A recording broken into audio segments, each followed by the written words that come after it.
thank you all for inviting Passyunk Avenue to this event. Being that we're the local representation on this panel, I thought it might be interesting to lead in with some basics of what the organization is. It's a nonprofit organization, and which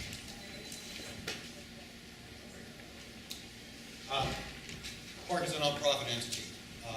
We have a board of directors, we have an executive committee, and we operate under bylaws that were approved by the state attorney general. Now, for those not from the city of Philadelphia, you have to understand the legacy that I inherited with this organization. It was an organization in South Philadelphia, formerly known as Citizens Alliance for Better Neighborhoods.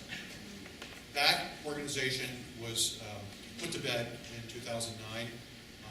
Some of the people involved in that organization ended up going to jail for a number of years.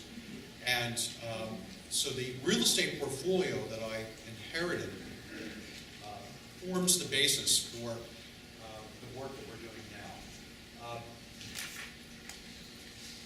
Our mission statement speaks for itself. We are primarily a community improvement organization. We provide street cleaning for the neighborhood.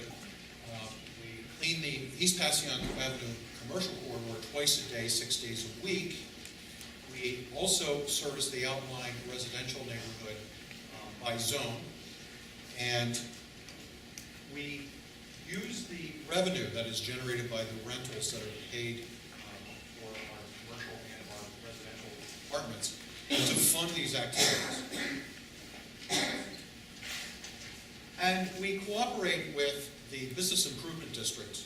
There is what is known as the East Passyunk Avenue Business Improvement District. That is a legislated organization.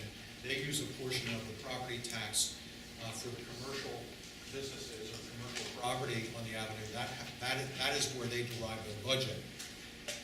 And we collaborate with them. They are primarily a marketing and promotional organization. They market the avenue, they promote it. PARC is a developer. We implement, we buy buildings, we renovate them, we attract tenants, and we collaborate with the Business Improvement District in that tenant selection process.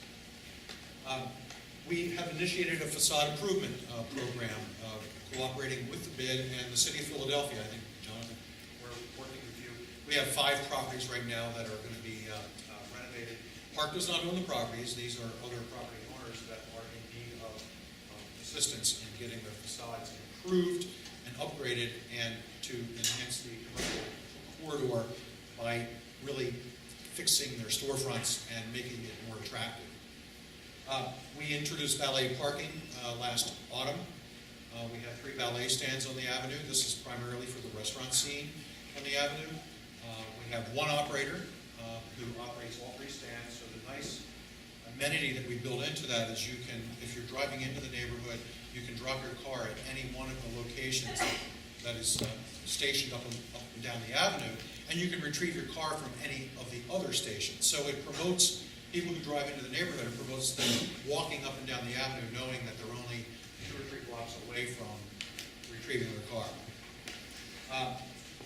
Again, I alluded to the corridor cleaning and grading. We have planted 60 trees on East Passyunk Avenue in the last 2 years.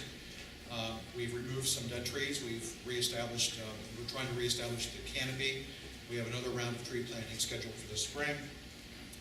We do special events at the fountain. You're going to see some photographs of the fountain coming up. We are going to be doing another pocket park at what is known as the Midland Triangle. That work is going to start this spring. And retail analysis and placement. This is a map. This is Broad Street. And you can see that East Passyunk Avenue bisects the street grid.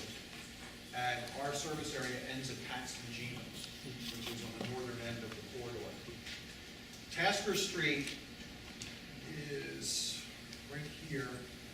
That is probably the most used transit stop for residents and visitors to the avenue. So if you want to go tonight for dinner, you can take the Broad Street line to Tasker Street and walk about 4 or 5 blocks east on Tasker, and you're right at the heart of the avenue. That's deposits you right at the fountain.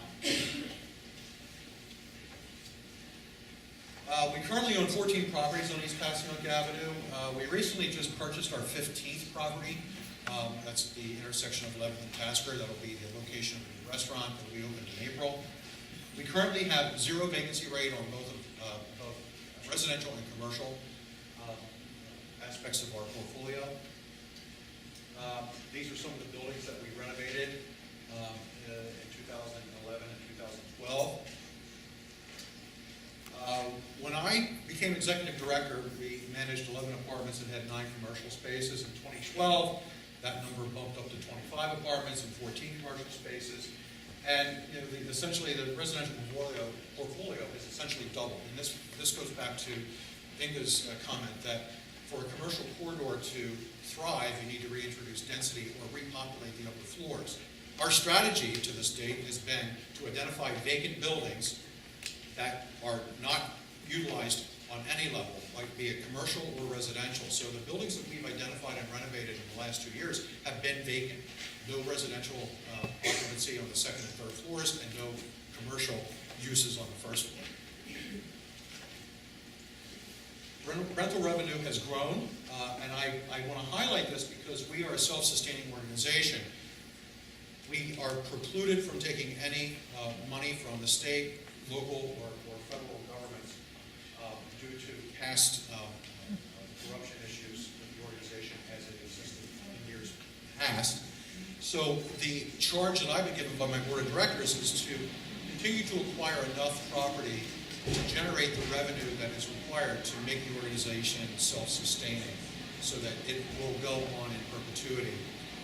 Right now we're running at about $150,000 a year deficit, which means I have to dip into my capital reserves to fund that gap. Hopefully in 2014, that's the goal, we'll be self-sufficient. Our annual operating budget is about $700,000. We use our capital reserve funds to fund the gap. I'm going to skip through some of this. Here we go. This is our facade improvement program that we're cooperating and working with the bid. We've allocated $100,000 towards the initiative.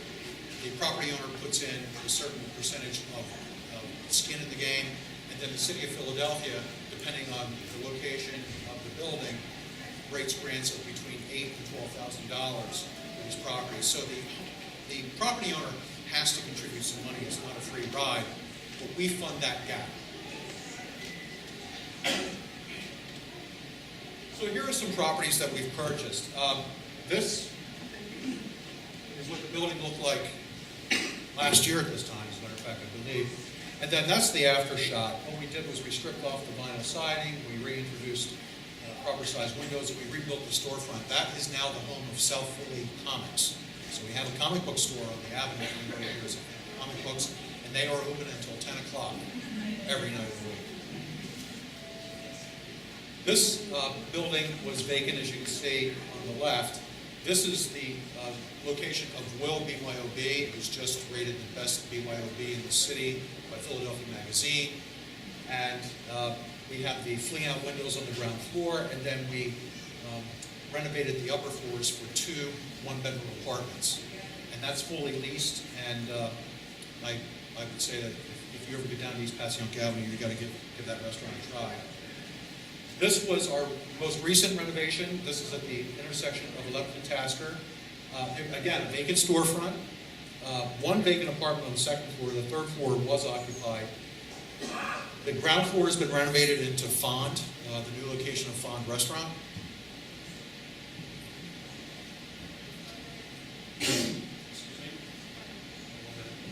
This is Black and Brew. We renovated this building, even though it was occupied. We did renovate that building.